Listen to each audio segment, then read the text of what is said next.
And we continue at 2:06 in the afternoon on the John Phillips Show. Mr. Randy Wangs in Culver City. Kevin writes in at johnnydontlikeshow@gmail.com. Hey, cool Johnny and hot Randy. Thousands and thousands of years of history have proven that humans are bad. How long do you really think it's going to take for AI to realize that? If it doesn't already know it by now, AI is slower than I thought it was. I'm telling you, this technology that we don't really know that much about is just biding its time until we give it access to some kind of weapon, and then it's going to realize we are the threat because we kept lighting Waymos on fire because we thought it was funny. You know what's dumber than torturing the Waymos? What's that? Okay, so it was a long weekend, and I had plans to leave the state for a couple of days, and my flight canceled, so those fell through. So I had a lot of time at home to play in the pool and hang out. And so when you're playing in the pool and you're just sitting there enjoying the warm weather and maybe an adult beverage or two, you take your phone out and you see what's going on social media. That's your first mistake. Yeah, no kidding. I should have just cranked the Jimmy Buffett up a little bit louder. The whole point of sitting in a pool is to disconnect from the world. Yeah, and for someone with the butterfingers that I have, holding a phone in a body of water is probably not the smartest idea, too. But for whatever reason, I did that. And the big rumor over the weekend was that President Trump had died. Oh, I didn't hear that one. Oh, yeah. In fact, I think it's still trending all over social media, where I guess for 3 days he wasn't seen or heard from. He claims he was at one of his clubs enjoying the 3-day weekend. So the internet was set on fire with people and their theories about him being dead. And I guess Tim Walz even did a joke about it. And then there were pictures of his hands where his hands looked puffy. And so I guess the theory was that he had some kind of disease. And maybe that disease killed him because he had puffy hands. Then he shows up on, I think it was Sunday or Monday, and he says hello to people at one of his clubs, and he golfs 18 holes. And then he goes back to Washington and has a press conference in Washington. And so then when the people who are saying that he was dead are confronted about it, they're now saying that he's still dead and that what you see on TV is in fact a body double. It's in fact someone pretending to be him who is not in fact him. Which is funny because through many years of the Biden administration, Trump was tweeting that Biden was a body double. Well, it wasn't a body double. He just deteriorated before our eyes. But there was a theory that Biden had died and this guy was just a double. Well, there are all kinds of theories. I mean, look back at the television show Mr. Belvedere. Remember all the people on the internet who thought the oldest son was Marilyn Manson? We're getting dumber by the day. You know, we've never had access to more information than we do today. With the internet, with AI, with ChatGPT, Google, everything that is at our fingertips, not just on our computers, but on our phone too. And we have access to so much of this information that could enrich our lives, make us better, make us smarter, make us more intelligent, give us interesting things to say. And what do? We buy into a hoax that the president's dead. And then when he shows up on TV, well, that's not him. You think that's him? Look at the hands. Think again. When the robots have taken over and they do a real nice post-mortem on this final chapter of our society, I think it will be very clear that social media was a net negative.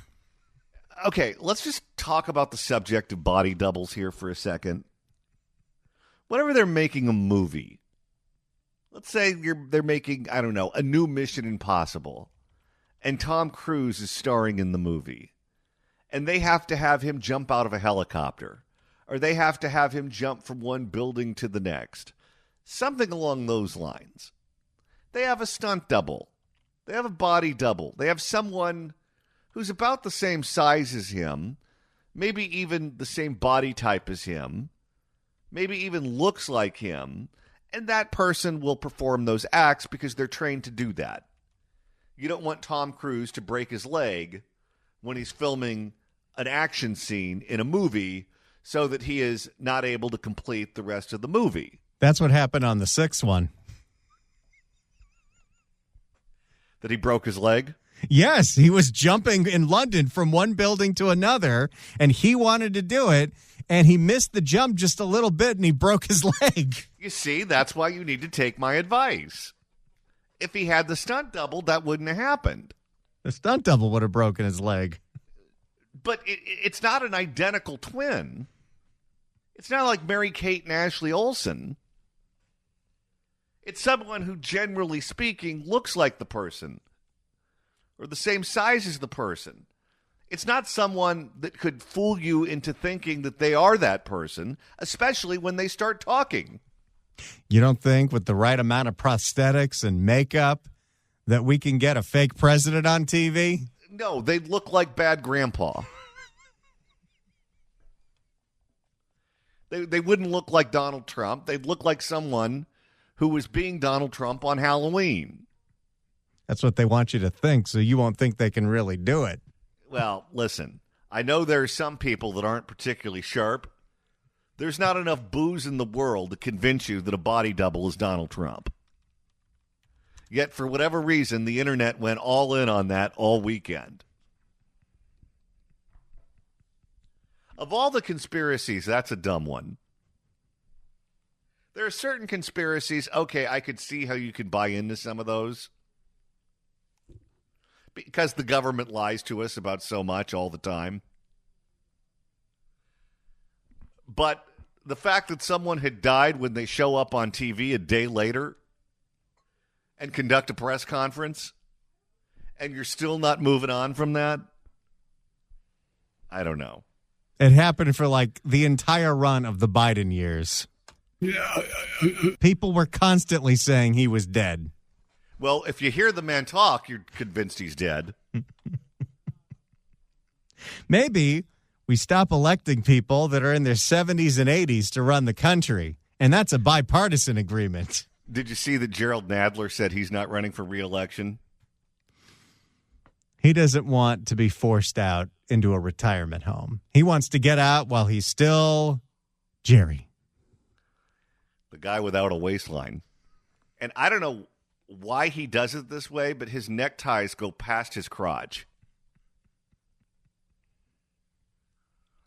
I guess it's a fashion thing for him. I don't know. So that's what went on this weekend on social media, if you were paying attention. If you were smarter than me and spent your time in the pool listening to music, you didn't have to go down that rabbit hole. Let's put it that way. The worst thing you can do on a long weekend is pay attention to what's going on in the internet. Well, speaking of which, Gavin Newsom, or at least the theater kids pretending to be Gavin Newsom on the internet, they were having quite a weekend, going after anyone and everyone, including Spencer Pratt and our guest, the 1 o'clock hour, Roxanne Hogue. And there is a Democratic politician in California who is not amused by Gavin Newsom's new online persona.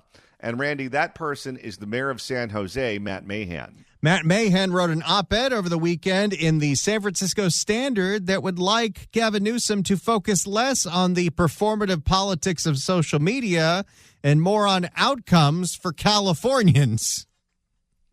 What a concept. For more on what Matt Mahan had to say over the weekend, here is ABC 7 in the Bay. Governor Gavin Newsom is drawing a lot of attention online and in political circles for some recent posts from his press office, mimicking a social media style similar to President Donald Trump. It's a shift in approach to dealing with Trump politically. San Jose Mayor Matt Mahan, a fellow Democrat like Newsom, would like to see less online attacks and more action in the real world. We've got fundamental... You would think the best way to make the case that you should be the president is you fix all the problems in California. it seems pretty basic, doesn't it? If President Trump wants to send National Guard troops to your city because your city's a zoo, how about making your city safe so that there's no reason for him to want to send the National Guard in? But like what we saw happen in Chicago over the weekend, bunch of people got shot, bunch of people got killed, and they asked the governor about it, and the governor said, well, it's a big city. There's violence in big cities. What do you want me to do about it? We've got fundamental issues that are challenging our residents every day, and we'd be doing better if Sacramento was doing more. And I want to make very clear that we cannot confuse internet rhetoric with real world results. On Saturday, Mahan published an op. Boy, he's an outlier.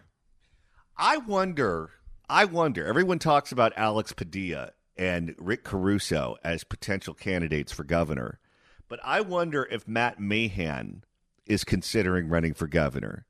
Because of all the big cities in California, I could make the argument that San Jose is the big city that's run the best.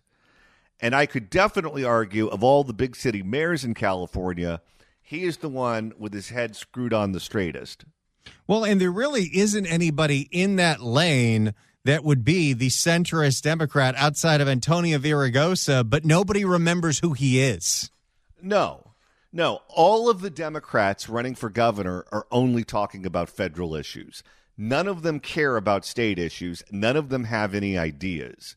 If Matt Mahan runs as a Democratic candidate who only cares about California issues and has been spending his time thinking about solutions for our problems, that would give him a lane all to himself. Well, and he's got more statewide ID than a lot of the people that are currently running because he was pretty much the most prominent face when it came to a Democrat mayor that supported Prop 36, a proposition that passed by over 70% in nearly every single county, and a proposition that Gavin and the legislature have refused to fund properly. And he's been quite critical of Gavin Newsom for failing to do that. On Saturday, Mahan published an op-ed with the San Francisco Standard called "How About Less Time Breaking the Internet and More Time Fixing California?" Hey, that's the name of our 1 o'clock hour. We have something in common with him. How about less time breaking the internet and more time fixing California? We have the highest unemployment rate in the country, nearly half of the nation's unsheltered homeless population. We have the most expensive housing and most expensive energy. In one example, those are all topics that none of the people currently running for governor want to talk about. No, which means if they get elected, if one of those candidates gets elected, none of these problems are going to be solved. Because instead of worrying about fixing those problems, they're going to hire their own Izzy and their own internet department to troll Donald Trump or whatever bold-faced name Republican happens to be the nominee for years to come. I will say, of all the people that are running, Katie Porter does talk a little about affordability because she's pissed that all her kids say they're going to move away. Yeah, and she talks about how much groceries cost at the market. We hear about that nonstop from her. But she talks about it in terms of federal issues. She blames Donald Trump for all of that. She doesn't talk about overregulation, overtaxation in California that contributes to that. Because just take gasoline, which is something that almost, well, all of us do have to pay for. Even if you have a Tesla or an electric car, you still have to pay for the high cost of gasoline when you buy an airline ticket or you buy food at the grocery store or anything that has to be transported from point A to point B. We pay more in California than they do in other states. And that is a failure of California government. But if you can't identify that, if you think it's Donald Trump and the oil companies colluding with one another, then you're going to go down some kind of conspiracy theory rabbit hole, and you're not going to do what needs to be done to make gasoline as expensive here as it is in Arizona or Nevada, which is doable. In one example, Newsom's team sarcastically responded to the new CEO of Bed Bath & Beyond. The company is reopening stores across the nation, except for California. Newsom's office... Don't forget the new name, Bed Bath & Beyond Home. Because the name wasn't long enough before. Newsom's office wished them well on becoming relevant again. I think we have to listen when people offer very valid criticisms of our business climate in this case, and not try to brush it away, but say, look, here are the concrete things we're going to do differently. And that was part of the primary point of the op-ed. Mahan said when it comes to public safety, more should be done to implement Proposition 36, the tough on crime ballot measure. Right now, we have made our streets the waiting rooms, the waiting room for mental health hospitals and drug treatment centers that hardly exist. So it's what other sitting mayor is talking like this? Lurie's doing it a little bit, and he's brand new, but Mahan's been pretty consistent on this. None of them. Karen Bass, awful. Barbara Lee, awful. That guy in San Diego, Todd Gloria, awful. So it is time to get serious about this issue. Mahan said his op-ed wasn't about the governor per se. It's about Sacramento broadly. We need help at the local level. I want to give voice to that. We reached out to the governor's office for a response to Mayor Mahan's op-ed and are waiting to hear back. Yeah, good luck with that. So there's the latest, as San Jose Mayor Matt Mahan would like Gavin to stop with all the tweeting and pay a little more attention to, I don't know, fixing the problems of California. We know that Gavin Newsom is petulant. How much do you think he hates Matt Mahan? He's still pissed about the Prop 36 thing because Mahan was one of the most prominent people to break from Gavin on that issue, and Gavin looked like a lopsided loser last November. That is very true. All right, time will tell if Matt Mahan is going to throw his hat in the ring in the race for governor in 2026. If you'd like to email the show, you can do so at johnnydon'tlikeshow@gmail.com. That's johnnydon'tlikeshow@gmail.com. And Randy, with the end of the show quickly approaching, if you want to continue listening to us after we sign off at 3, that's easy to do. Like, let's say you missed the 2 o'clock hour because there's something wrong with the radio signal. Search for The John Phillips Show wherever you get your podcasts, whether it's the Apple Podcast app, iHeart, Spotify. Search for The John Phillips Show. Hit subscribe. You can download all the episodes. Do a Google on the YouTube, get the KABC app, get the KSFO app. Hear us on Saturdays at 2 in the Central Valley by getting the KMJ Now app. Get all the apps. You got room on your phone, and download the podcast because, I don't know, we asked and we're nice. We're receiving a number of emails from the Bay Area saying apparently there's some technical problems over at KSFO. The radio station is aware of that, and they're efforting to fix that as quickly as possible. You can always try listening to the KABC app or the KSFO app, although me saying that right now is probably saying that to the people that can't hear it.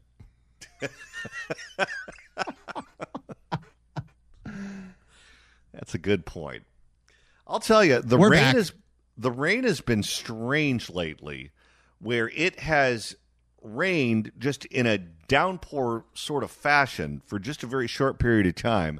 I was convinced the power was going to go out. The power never went out, but man, did a lot of water get dumped on us all at once. We've got some random monsoon weather coming into California, which isn't usual, but I've seen plenty of this because this is what June is like in New Mexico.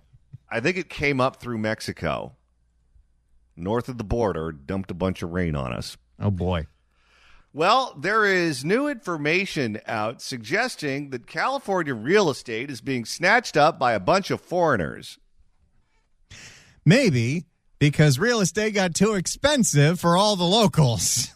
But all the Russian oligarchs, they still have some coin in their pocket. Well, apparently it's a lot of Chinese because, and I didn't know this, but it makes total sense. Did you know if you buy a home in China, you don't own the land? So it's like buying on an Indian reservation here. Yes. For more, let's go to KPIX in the Bay. Let me turn that off. KPIX in the Bay. Across the country, the real estate market remains stagnant, but the Bay Area, especially Silicon Valley, is bucking that trend. And if you want to buy a home, though, here, it's going to cost you. The latest numbers by Realtor.com show a buyer must make $263,000 a year just to afford a home in San Francisco. Oh, boy. That is totally outrageous. Oh, it gets worse. In San Jose, you're going to need even more, close to $370,000. And now the competition appears. You need 307,000 or 370? $1,000 and close to $370,000. $370,000 a year to be able to comfortably afford a home in San Jose. Okay, that's what? The top 3% of the country? Maybe 5% of the country? I think it might be the most expensive real estate market in the country now. So the middle class is totally priced out of that entire city. Yes. Close to $370,000. You got to live in Gilroy and commute to San Jose. And buy a bunch of gum to get the garlic off your breath. $1,000. And now the competition appears to be growing.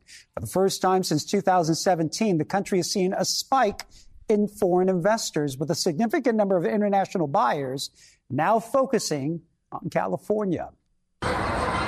Sometimes it takes a team to sell a home. Yeah, I've been in real estate more than 20 years now. I recently just joined him about 2 years ago. And for Mark, I want to see a reality show with these two guys selling houses. I'd watch it.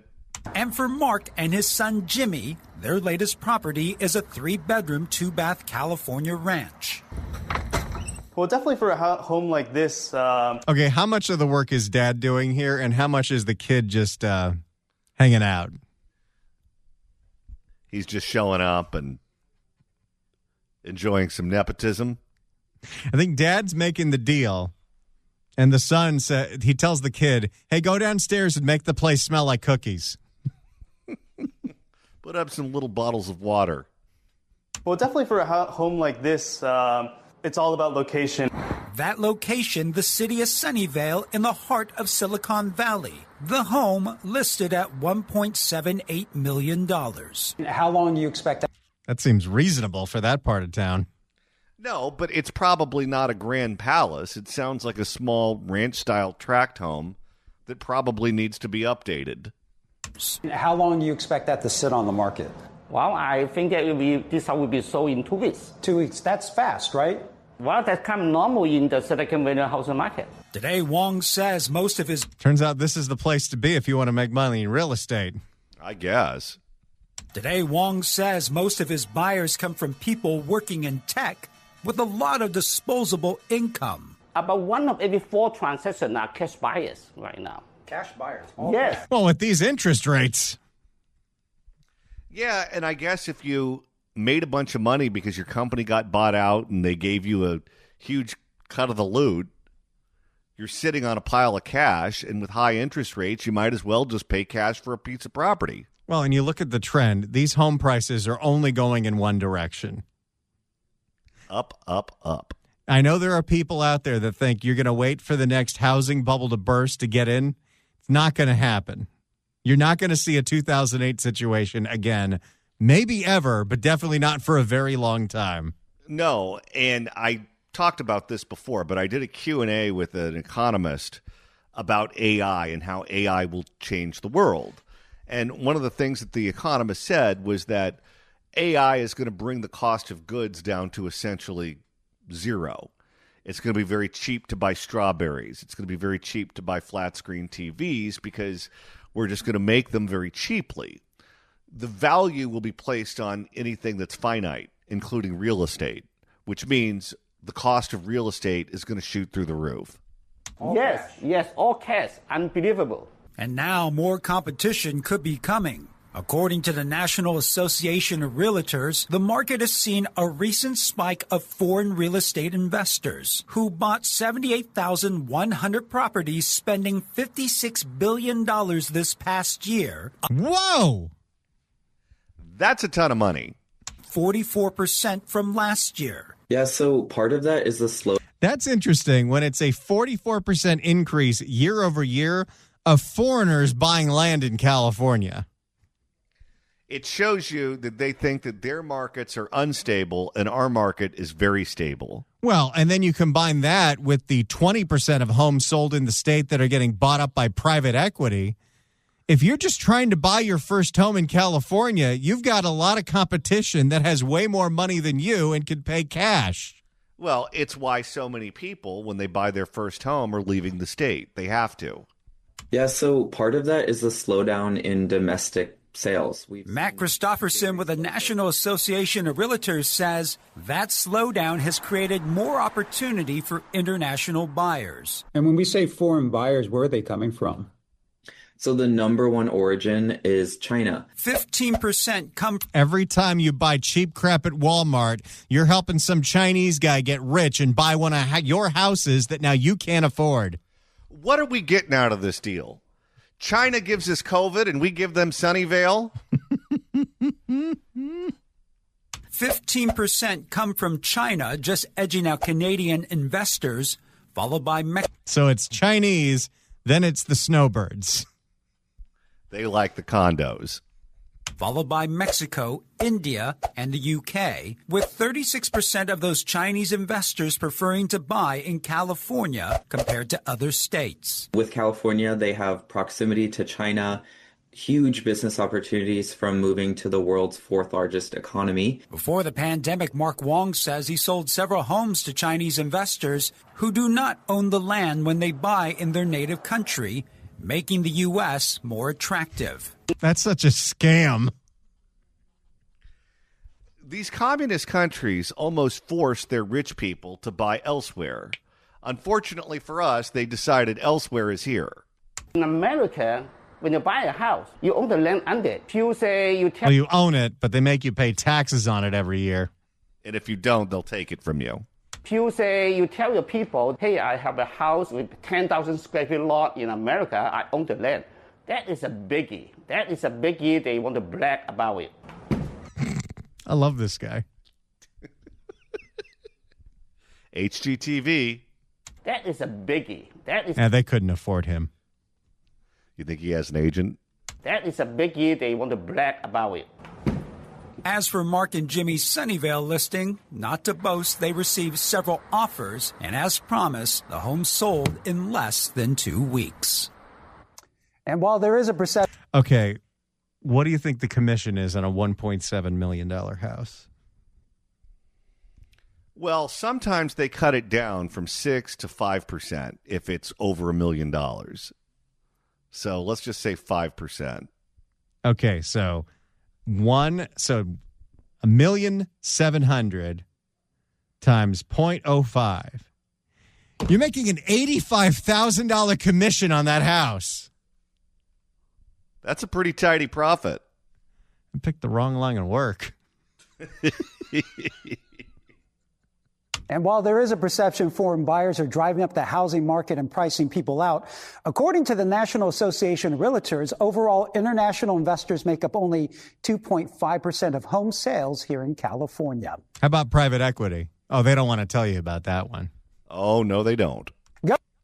So there's the latest on the increased spike of foreigners buying homes, especially in Silicon Valley. Well, let's go ahead and give you the counterpart to what we just told you about home sales in California, where foreigners are buying homes in California at a much higher rate than we've ever seen before, and that's driving the price of homes up.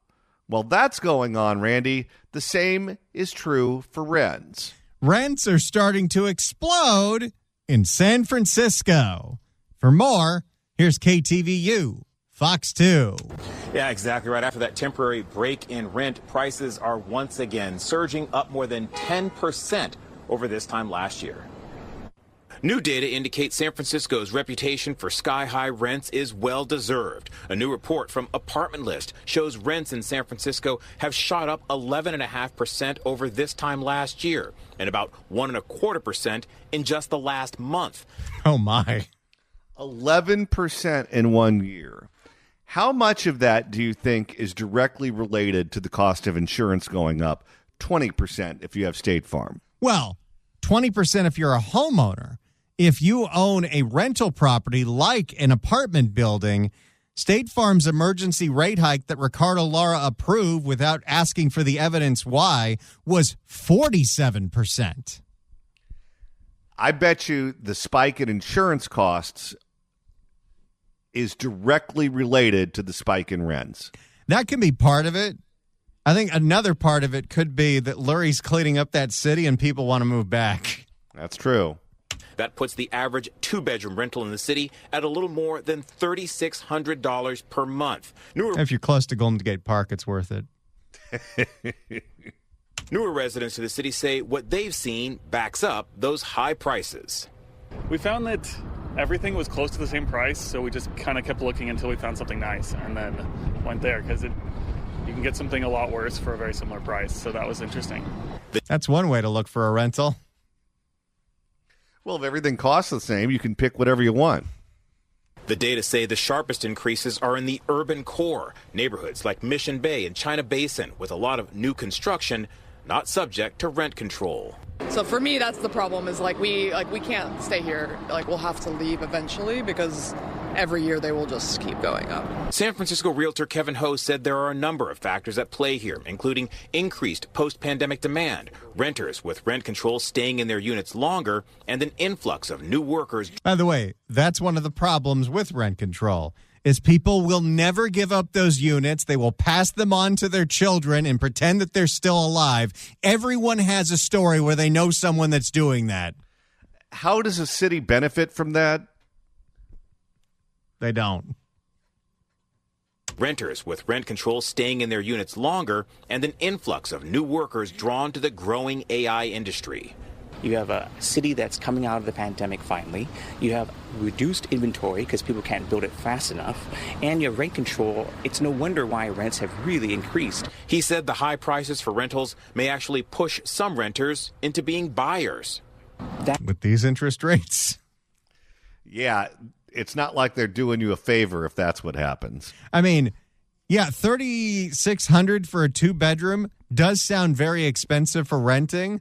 But you look at today's interest rates and where people have mortgage payments that are $5,000 or $6,000. It used to be when the mortgage rates were low, you might be paying $3,000 to rent, but if you bought and you had enough for a down payment, your mortgage payment would be $2,000. And then you get the tax write-off too.